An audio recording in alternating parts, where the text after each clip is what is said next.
وإن الله ربي وربكم فاعبدوه هذا صراط مستقيم.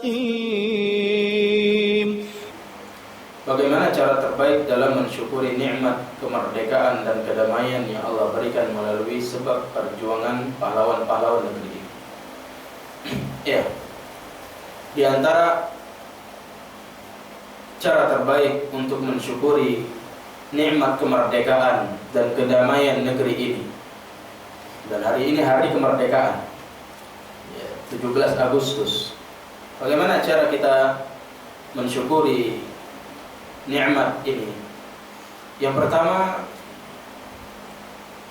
dengan bersyukur kepada Allah Subhanahu wa taala terhadap nikmat yang Allah berikan.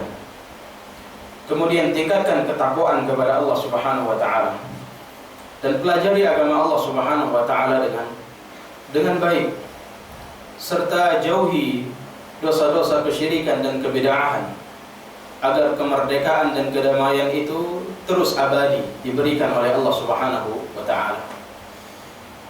Karena suatu negara akan hancur dan hilang dari kemerdekaan ketika rakyatnya kembali bermaksiat kepada Allah Subhanahu wa taala dan tidak memperjuangkan lagi agama Allah Subhanahu wa taala. Namun bagaimana dengan perayaan-perayaan kemerdekaan yang terkadang di sana ada kemaksiatan, ada kekeliruan?